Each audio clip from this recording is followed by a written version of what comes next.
Hello everybody. ये जो video है इसमें हम लोग चैप्टर जो है वो पढ़ने वाले हैं जिसका नाम क्या है, वर्क एंड प्ले। इसके पिछले वीडियो में जो हम लोग चैप्टर पढ़े थे वो भी वर्क एंड प्ले का था, ठीक है। तो वो पहला पार्ट था, ये उसका दूसरा पार्ट है, ठीक है। तो उसका हम लोग एक्सरसाइज भी कंप्लीट किए और वीडियो भी देख लिए, ठीक है। चैप्टर को भी समझ लिए हम लोग। तो आज जो हम लोग वीडियो देखने वाले हैं या फिर पढ़ने वाले हैं, जो कह सकते हैं आप, कि वो है चैप्टर का नाम क्या है, वर्क एंड प्ले, ठीक है।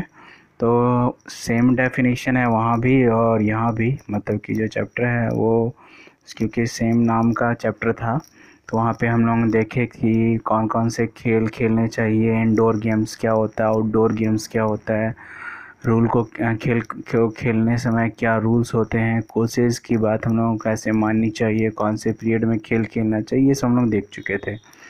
तो आज जो हम लोग वीडियो देखेंगे उसमें हम लोग वर्क एंड प्ले का ये दूसरा पार्ट है, ठीक है। तो आज हम लोग इसको सीखने वाले हैं क्या है। तो चलिए हम लोग पढ़ना स्टार्ट करते हैं और आप लोग भी अपने बुक से इसको मिलाते जाइएगा, ठीक। तो अभी जो चैप्टर है उसको जब स्टार्ट करते हैं तो देखते हैं क्या कि how they learn their skill. पिछले वीडियो में हम लोग क्या देखे थे कि खेलते हैं, हम लोग सीखते हैं, हम लोग पेरेंट्स के साथ सीखते हैं। पेरेंट्स हम लोग को ऑनेस्टी और बेस्ट पॉलिसी जो है उसका रूल सिखाती है, हम लोग को डिसिप्लिन रहने में के लिए बताती हैं। तो इस तरह के रूल्स हम लोग वहाँ पे देख चुके थे। तो यहाँ पे क्या है, उसके आगे का जो पार्ट है यहाँ पे है, any work done to earn money is called occupation. जैसे हम लोग के पापा जो है या फिर हम लोग के जो पेरेंट्स हैं वो क्या है, कमाने जाते हैं, मतलब अर्निंग करते हैं। तो अर्निंग करते हैं तो कोई ना कोई नौकरी करते हैं। तो वो जो नौकरी होता है वो क्या कहलाता है, उनका ऑक्यूपेशन कहलाता है। मतलब वो पैसे के लिए ना काम करते हैं, वो उनका पेशा है, मतलब वो उनका क्या है, पैसों के लिए वो काम करते हैं। That's why that is known age occupation, ठीक है। तो ऑक्यूपेशन का डेफिनेशन अगर आपसे पूछे कि ऑक्यूपेशन क्या है, जैसे आप पूछा व्हाट इज़ योर फादर, तो वो हम लोग बोलते हैं my father is a business man, my father is a shopkeeper, इस तरह के बोलते हैं। तो ये जो है वही क्या है, ऑक्यूपेशन है, ठीक है। तो when we work to earn money that is called occupation, ठीक है। ऑक्यूपेशन क्या है, जब हम लोग कोई काम करते हैं पैसे को अर्न करने के लिए, कमाने के लिए, तो वो क्या कहलाता है, ऑक्यूपेशन कहलाता है। क्लियर है। आगे, all the household things have not been made in our houses. घर में जो भी सामान होते हैं घर के, क्या वो हम लोग खुद बनाते हैं? नहीं ना। जैसे मान लीजिए जो हम लोग का घर है, ठीक है, तो पूरा घर भी क्या होता है, हम लोग खुद नहीं बनाते हैं। कुछ लेबर्स आते हैं, कुछ उसके जो कंस्ट्रक्टर है वो आते हैं, फिर वो बताते हैं कि हाँ इतना ईंट लगेगा, इतना बालू लगेगा, तो हम लोग जाकर वो ला देते हैं, फिर वो बनाने का काम करते हैं। तो कह रहे जो भी हम लोग घर में या फिर हाउस होल्ड थिंग्स जो हैं, मतलब घर के जो सामान है वो हम लोगों के द्वारा नहीं बनाए थे। It is made by a person who are aware of the making skill of doing the perfectly, ठीक है। उस काम को करने के लिए जो परफेक्ट आदमी होता है। जैसे कहने का मतलब ये कि अगर कोई बैट बनाता है, ठीक है, मतलब जो खेलने के लिए यूज़ करते हैं ना हम लोग बैट, तो बैट बनाता है, तो उस व्यक्ति को आप बोल दो कि तुम लोहा का गेट बना दो, तो ऐसा बन पाएगा क्या? नहीं, क्योंकि उसको बैट बनाने आता है अच्छा से, ठीक है। तो उसको अच्छा से बैट ही बनाना आता है। अब जिसको मैथ में बहुत इंटरेस्ट है पढ़ने में, उसको आप बोल दो कि तुम इंग्लिश पढ़ो जाके, तो उसको थोड़ा सा और लगता है ना कि हाँ सर हमको तो मैथ बनाना अच्छा लगता है, तो हम इंग्लिश नहीं पढ़ना पसंद करते हैं, इस तरह के। अब जिसको क्रिकेट खेलना अच्छा लगता है उसको कबड्डी खिलवा दो, तो क्या खेल पाएगा? नहीं खेल पाएगा। तो जिस व्यक्ति को जो काम अच्छी तरह से आता है, हम लोग भी वो काम क्या करवाते हैं, उसी से करवाते हैं। तो अब आगे, the people learn these skills either from their parents or from technical institute। अब जैसे मान लीजिए कि जो हम लोगों का घर बनाया वो भी कहीं ना कहीं किसी के से सीखा होगा, या फिर जैसे मान लीजिए कि अभी हम आपको पढ़ा रहे हैं, ठीक है, तो हम भी कहीं ना कहीं जब हम भी बच्चे होंगे तो हम भी सीखे होंगे, हमारे टीचर्स जो होंगे वो हमको सिखाए होंगे। इवन हम भी मार खाए होंगे, जैसे आप लोग मार खाते हो या डांट सुनते हो, तो उस तरह हमारे साथ भी बिहेव हुआ होगा, तभी ना जाकर के हम लोग सीखे। तो सेम उसी तरह क्या है कि जब भी कोई व्यक्ति कुछ काम जानता है तो वो कहीं ना कहीं से क्या होता है, सीखा होता है। You look around yourself, you will get several people doing different jobs और ऑक्यूपेशन। जब आप अपने आसपास देखोगे तो बहुत सारे लोग ऐसे हैं जो अलग अलग काम करते हैं। जैसे बाहर देखो तो कुछ लोग दुकानदार हैं, कुछ लोग क्या सब्जी बेच रहे हैं, कुछ लोग क्या होता है साइकिल बनाते हैं, कुछ लोग मोटरसाइकिल बनाते हैं। अब उस मोटरसाइकिल जो बनाते हैं उसको बोल दो सब्ज़ी बेचने के लिए तो उनसे सही से नहीं हो पाएगा। जो सब्ज़ी बेचते हैं उनको बोल दो मोटरसाइकिल बनाने तो वो नहीं बना पाएंगे सही से। तो बहुत सारे काम हैं और सब काम को करने के लिए अलग अलग लोग मौजूद हैं। ठीक है, अब आगे। All day long you enjoy different types of food item. अब जैसे खाने की बात हो तो क्या होता है, हम लोग को चाउमीन खाना होता है तो किसी दूसरे ठेले में जाते हैं या फिर होटल में जाते हैं, या फिर अगर समोसा खरीदना होता है तो इस होटल में जाते हैं। ठीक है, कुछ वेज ख़रीदना हो तो यहाँ जाते हैं, नॉन वेज ख़रीदना हो तो यहाँ जाते हैं। तो हर चीज़ के लिए अलग अलग दुकान है, हर चीज़ के अलग अलग लोग हैं। ठीक है, this food is produced in crops field by farmer. ठीक है, जो भी हम लोग को भोजन मिलता है वो कहीं ना कहीं किसी के द्वारा उपजाया जाता है और उसको क्या कहते हैं, फार्मर कहते हैं। Farming is an occupation. Farming भी क्या है, ऑक्यूपेशन है, पेशा है। मतलब खेती करना भी सबसे नहीं पॉसिबल है। मतलब अगर आपको बोल दिया जाए जाओ जी इतनी कड़ी धूप में जा कर के खेती करो तो हो पाएगा नहीं। लेकिन जिनको ये आदत है, मतलब जो फार्मर्स होते हैं उनको ये आदत होती है कि वो कभी भी हर मौसम में अपने खेत की सुरक्षा करते हैं, अपनी फसलों की सुरक्षा करते हैं। तो फार्मिंग भी क्या हो गया, एक ऑक्यूपेशन है। ठीक है, farmer knows the season and crops, sowing and harvesting, storage and selling to grocers. जो फार्मर्स होते हैं उनको पता होता है, ठीक है, क्या कि कैसे सो करते हैं, मतलब बोते हैं बी, हार्वेस्टिंग कैसे करते हैं, स्टोरेज कैसे करते हैं, सेलिंग टू ग्रोसर। ग्रोसर मतलब क्या होता है, दुकान जहाँ पे भी दुकानदार जो होता है, जहाँ पे हम लोग सामान को बेचते हैं वो। Grocery is an occupation. दुकानदारी भी क्या है, एक ऑक्यूपेशन है, मतलब एक काम है जिससे हम लोग पैसा अर्न करते हैं। The grocer knows about the day, ठीक है, about the day to day price things that change. देखिए दुकानदार को कभी 2 रुपये टाइट हो जाता है तो मतलब कि ज़्यादा हो जाता है तो 2 रुपये ज़्यादा लेता है, फिर 2 रुपये कम हो जाता है 2 रुपये कम भी कर देता है। आप उससे बोलने जाते हो वो ऑटोमेटिक कम कर देता है। तो उसको मार्केट के बारे में पता होता है। He keeps all the cereals, pulse, ready food items according to the need of the place where the shop is situated। अब एक चीज़ गौर किए हो कि आप दुकान में जाते हो, दुकान में बहुत सारे छोटे छोटे सामान, बहुत सारे सामान होते हैं। ठीक है, दुकानदार तो एक ही होता है, इसको क्या होता है, सभी सामान का रेट पता होता है। कभी ऐसा बोला कि हाँ हमको इसका रेट पता नहीं है, ऐसा बोलता है कोई दुकानदार? नहीं। तो सोच लीजिए ये किसको कितना मेहनत लगता होगा सभी सामान का रेट मालूम करने में। ठीक है, तो ये भी क्या है, एक प्रकार का ऑक्यूपेशन है, मतलब बिजनेस है। आप किसी भी दुकान में चल जाओ, उसको कहीं भी रखा रहेगा सामान, आपको ला के दे देगा और जितना रेट है उसका उतना ही लेगा। तो ये भी क्या है, एक ऑक्यूपेशन है। अब आगे,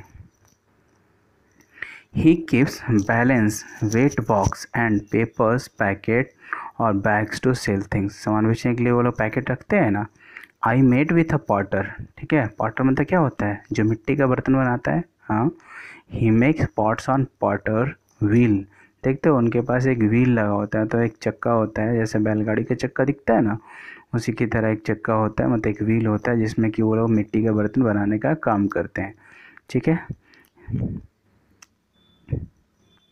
ही use knives and fine wires for making pots. ठीक है, अब मिट्टी के बर्तन बनाते समय उनको बहुत सारा ऐसा चीज़ होता है जिससे कि उसको काटना होता है, तो उसके लिए वो पतले से धागे का यूज़ करते हैं, चाकू का इस्तेमाल करते हैं। ही ऑल्सो किस metallic design for carving designs on pots.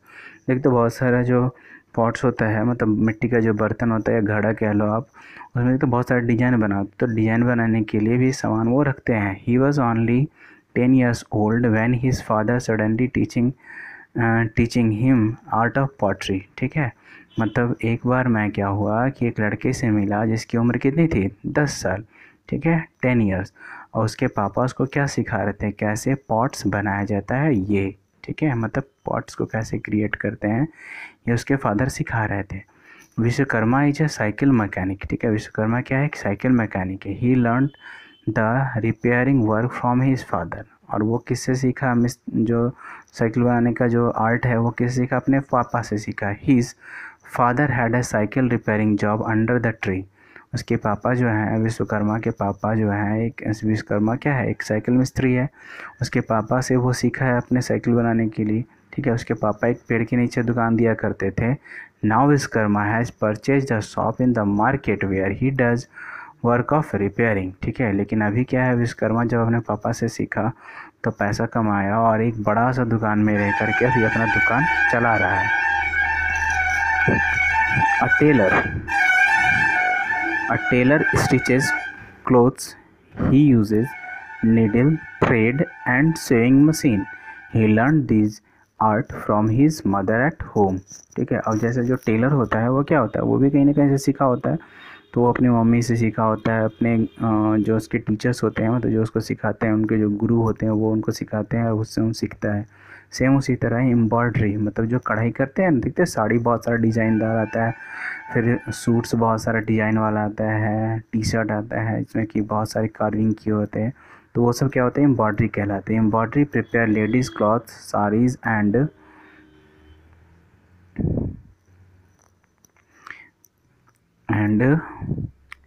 Pillow cover, देखते हो तकिया में, तो साड़ी में, ठीक है, सूट्स में, ये सब में क्या होता है, एम्ब्रॉयडरी मतलब कढ़ाई किया होता है, सुई से स्ट्रक्चर बनाए हुए होते हैं। They use a needle of and thread, वो क्या इस्तेमाल करते हैं, सुई और धागा। They learned it from the fashion designing institute, वो कहाँ से सीखे होती है ये सब, फैशन डिजाइनिंग, मतलब कि जो कढ़ाई उनाई हम लोग करते हैं ना, मम्मी लोग करती हैं ना सूट्स में, तो रंग से धागा से फिगर बनाती हैं, तो वो सब भी पढ़ाई होती है उसकी, वो कहाँ से, फैशन इंस्टीट्यूट से सिखाया जाता है। In the way of my school there is a motor driving school I have seen, they have their own vehicles where people learn driving skill. ठीक है, कह रहा है क्या, जब मैं अपने स्कूल की तरफ जाता हूँ तो उसी रास्ते में एक मोटर ड्राइविंग स्कूल है, मतलब जहाँ पे गाड़ी चलाना सिखाया जाता है। ठीक है, they have their own vehicles and where people learn driving, उनके पास अपना गाड़ी है जहाँ पे वो पीपल को, मतलब लोगों को गाड़ी चलाना सिखाते हैं। After completion of acquiring all driving skills they get driving licence. ठीक है, अब जैसे गाड़ी आपको चलाना आएगा तभी तो आप गाड़ी का लाइसेंस ले सकते हो। तो लाइसेंस कब मिलता है आपको, 18 साल के बाद। ठीक है, अगला, engineer builds bridges and building. अभी जो जो बताया जाएगा वो ध्यान रखिएगा, उससे पूछा जाएगा कि पॉटरी बनाने का काम किसका होता है, या फिर मैकेनिक जो होता है वो क्या काम करता है, या फिर इंजीनियर जो होते हैं वो क्या काम करते हैं, इस तरह से पूछा जाएगा आपसे। ठीक है, या फिर स्कूल ड्राइविंग जो होता है मोटर का, उसमें क्या बताया जाता है, तो इस तरह से आपको ध्यान रखना होगा। तो engineer build bridges and building, they learn from skill from engineering college. Engineer जो होते हैं वो बिल्डिंग्स बड़े बड़े बना देते हैं ना, तो वो कहाँ सीखते हैं, तो इंजीनियरिंग स्कूल से या कॉलेज से सीखते हैं। Those who are laborious complete their others entrance test after class 12। ठीक है, और ये सब क्या सिखाया जाता है 12th करने के बाद, and get admission in engineering college. ठीक है, और 12th पास होने के बाद, अच्छे नंबरों से पास होने के बाद वो इंजीनियरिंग कॉलेज में जाते हैं, और वहाँ तक कितने साल तक पढ़ाई करते हैं, 4 साल तक। 4 साल तक they get and degree of BE and thereafter get jobs. ठीक है, सोच लो उनको कितनी मेहनत करनी पड़ती है, 4 साल तक वो पढ़ाई करते हैं कंटिन्यूसली एक ही सब्जेक्ट का, अलग अलग बदल करके, और फिर जाकर उनको जॉब मिलता है। The same thing happens for admission in medical college. जो डॉक्टर्स बनते हैं ना, सोचो डॉक्टर क्या होते हैं, भगवान की तरह होते हैं, तो उनको उस तरह बनने के लिए कितना पढ़ाई करना होता है। अगर आप भी डॉक्टर बनना चाहोगे तो ऐसा नहीं कि हम दिन भर खेलते रहें हम डॉक्टर बन जाए, ऐसा थोड़ी होता है। उसके लिए क्या होता है, कड़ी मेहनत करनी पड़ती है, बहुत पढ़ना पड़ता है, तो जाके डॉक्टर बनते हैं लोग। After completion of 5 year of doctor, सोच लो इंजीनियर बनने के लिए 4 साल लगातार पढ़ाई करना होगा, डॉक्टर बनने के लिए 5 साल लगातार पढ़ाई करना होगा। Produced with the degree of MBBS he treats the sick person and prescribe medicine. ठीक है, तभी जा कर के आप डॉक्टर बनोगे। कॉबलर, शू मेकर, ETC और ऑल्सो ऑक्यूपेंट्स। ठीक है, मतलब कि जैसे जो जूता सिलता है ना, ये सब भी क्या है, एक काम है ना, सब लोग थोड़ी करते हैं, जिनको आता है वही कर सकते हैं। अगर आपको बोल दिया जाए तो क्या आप कर पाओगे, नहीं कर पाओगे, क्योंकि आप उस तरह सीखे नहीं हो। तो सारे जो हैं, जो भी एक्टिविटी हो, सारा क्या है, काम है, सारा पेशा है। ठीक है, a job needs formal qualification and training is referred as profession. ठीक है, जहाँ पे हम लोग ट्रेनिंग करके जाते हैं, उसके लिए पढ़ाई पढ़ते हैं, उस तरह के जॉब को क्या कहते हैं?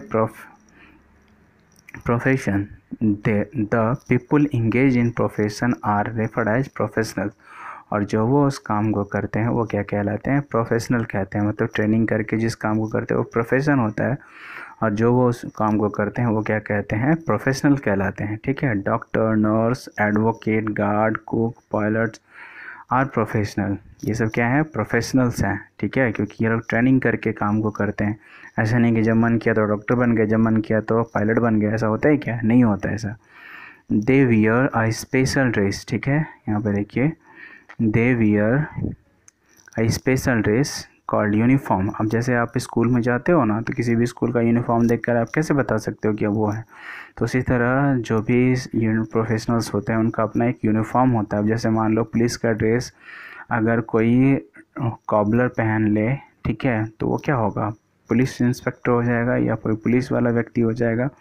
अब कोई आदमी है वो डॉक्टर का कोट पहन के हॉस्पिटल घूमने लगी तो क्या कहलाएगा? डॉक्टर ही ना कहलाएगा। तो सबका यूनिफॉर्म होता है जिससे वो पहचाने जाते हैं। सेम उसी तरह जैसे कि आप लोग, अगर आपका स्कूल का जो यूनिफॉर्म है वो कोई रोड में देख ले तो कहेगा ना कि हाँ ये उस विद्यालय का बच्चा है या उस स्कूल का बच्चा है।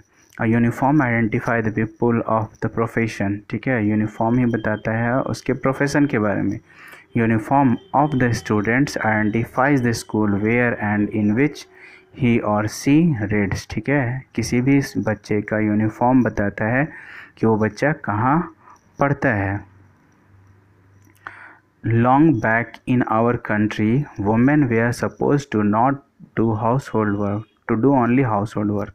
पहले क्या होता था? बहुत पहले सिर्फ लेडीज़ लोग, मतलब जो वुमेन्स होती थी, उनको सिर्फ घर का काम करने दिया जाता था, उनको बाहर या फिर उनको नौकरी करने नहीं दिया जाता था। लेकिन nowadays this view has been change. अब ये सब बदल गया।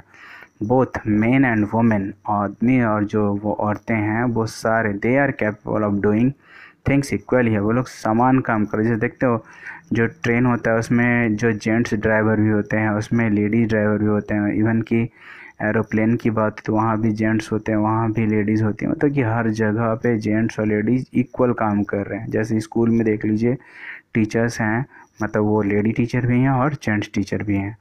ठीक है, अब देखिए, Sanjeev Kapoor is being a man. Sanjeev Kapoor एक खाना बनाने वाला व्यक्ति, बहुत फेमस है, बहुत अच्छा खाना बनाता है, इसको शेफ़ कहते हैं। ठीक है, तो Sanjeev Kapoor being a man is most famous in chef. ठीक है, संजीव कपूर क्या है? एक शेफ़ है, मतलब खाना बनाता है, बहुत अच्छा बनाता है खाना। ठीक है, तो वो क्या है? बोलो कि खाना बनाने का काम तो लेडीज़ का है, तो लेडीज़ को करना चाहिए था, लेकिन ऐसे बात नहीं है। आप जिस काम को करो वो आपके लिए आपका प्रोफेशन हो जाएगा। And Kalpana Chawla being an Indian born women watch astronaut.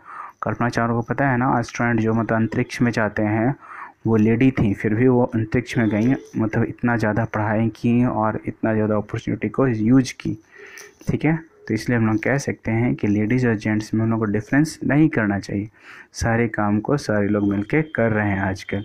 Fun at fair and circus. ठीक है, और फन में तो क्या होता है? मज़ा। कहाँ पे? सर्कस और मेले में।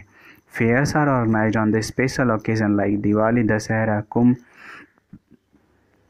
etc in an open ground. ठीक है, मेला कहाँ लगता है? बड़े बड़े ग्राउंड में ना। ऐसा तो नहीं ना कि उस क्लासरूम में वहाँ पे मेला लगा दे, ऐसा होता है क्या? नहीं होता है। The fairs are highly attractive. वो क्या होते हैं? बहुत ज़्यादा अट्रैक्टिव होते हैं, मतलब कि देख के लगता है अरे चलो ना झूला झूल लेते हैं। तो ये क्यों? क्योंकि मेले में बहुत सारे चीज़ आते हैं जिसको देखकर हमारा मन आकर्षित होते रहता है। Many shops and stalls are arrange. बहुत सारे स्टॉल्स लगे होते हैं, कहीं मिठाई का, कहीं पे फ्रूट्स का। तो क्या होता है? देख कर के मन में क्या होता है? लालच आता है, और हम लोग क्या होता है? अट्रैक्ट हो जाते हैं और उससे, और फिर वहाँ जाकर के वो खरीदते हैं और या फिर उसमें झूलते हैं। जैसे कि having toys, food items, flutes, balloons etc। Giant wheel देखते हो, बड़ा वाला झूला जो होता है ये भी लगा होता है। Giant wheel, jugglers, magicians are the great fun of the fair. जादूगर आते हैं ना, सर्कस वाला आता है, तो ये सबसे क्या होता है? एकदम बहुत मज़ा आता है मेले में, मेले की रौनक बढ़ जाती है। ठीक है, circus is also an age old means of recreation. ठीक है, जैसे क्या होता है, पहले सर्कस क्या होता था, छोटे छोटे ऐसे मैजिक दिखाए जाते थे, अब ऐसा बड़ा बड़ा मैजिक दिखाया जाता है, लोग उड़ रहे हैं। तो इस तरह की एक्टिविटी सर्कस में आजकल दिखाए जाते हैं। ठीक है। It is travelling group of performer as acrobats. पहले क्या होता था, लोग घूमते रहते थे और सर्कस दिखाते थे। अभी भी देखोगे कि कुछ घुमंती लोग जो होते हैं, मतलब कि वो रोड के किनारे बैठ जाएंगे और एक रस्सी लगा देते हैं, उस पर चलने का काम करते, वो सर्कस हो जाता है। तो अब क्या होता हुआ, पहले ऐसा होता था, लेकिन अब क्या होता है, बड़े बड़े सर्कस लगते हैं। ठीक है। Trend animals and clowns, it has a big tent, it is held in big tent, joker makes us laugh with the performance. ठीक है, जोकर्स होते हैं उसमें एनिमल्स होते हैं, तो इस तरह से उसको अट्रैक्टिव बनाया जाता है। Animals like elephant play football, देखिए वो मेले में, सर्कस में हाथी जो है फुटबॉल खेलता है। Lions walk on the long wire, और शेर जो है वो क्या होता है, रस्सी पे चलता है या फिर तार पे चलता है। This terrible wild animals living the friendly atmosphere creates the a great fun for the viewers। ठीक है। अब इतना भयंकर जानवर, मान लो हाथी है, अगर छूट गया तो किसको दबा देगा पता नहीं।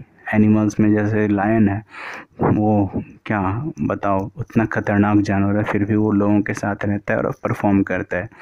ठीक है। और इससे क्या होता है, जो व्यूअर्स होते हैं, देखने वाले होते हैं, उसको काफ़ी ज़्यादा अट्रैक्टिव लगता है। Acrobats are highly trained and they fly in the air like birds and jump as a football is jumped। ठीक है। At the end of the show, all performers come together on the stage to gratify the viewers। और जब में circus ख़त्म होता है तो सारे लोग, जितने भी उसमें परफॉर्मर होते हैं, जो परफॉर्म करते हैं, सारे लोग एक साथ आ जाते हैं। The viewers clap for their achievement and performance, और जो लोग होते हैं, जो सर्कस देख रहे होते हैं, वो खुशी से उनका स्वागत करते हैं। We should be grateful to those performer who train their animals behaviour that gives the feeling of pleasure in us. ठीक है। अब सोचिए कि वो लोग कितने महान लोग होते हैं जो एनिमल्स को सिखा देते हैं। हम लोग तो इंसान को सिखाने में लगता है कि अरे ये तो बेवकूफ़ है, समझेगा ही नहीं, समझता ही नहीं है, पढ़ता ही नहीं है। लेकिन सोच लीजिए, एनिमल्स को जो सिखा रहे वो कितने महान लोग होंगे, उनको कितना तरीका आता होगा कि वो एनिमल्स को सिखा देते हैं, है ना। तो इस तरह से वे लोग काफ़ी अच्छे लोग होते हैं और उसको देख कर के हम लोग काफ़ी खुशी महसूस करते हैं। तो आपका जो चैप्टर है वो यहीं पर ख़त्म होता है। ठीक है। तो हम लोग इसका एक्सरसाइज बाद में कर लेंगे। तो आपका ये होमवर्क क्या है कि आप पूरे चैप्टर को रीड करो। ठीक है। और चैप्टर को वीडियो में देख कर के समझने का काम कीजिए। इसके बाद फिर हम लोग इसका एक्सरसाइज बनाएंगे और फिर हम लोग अगला टॉपिक पढ़ेंगे। तो आज के लिए इतना ही, फिर मिलते हैं नेक्स्ट वीडियो में नेक्स्ट चैप्टर के साथ। Thank you, have a nice.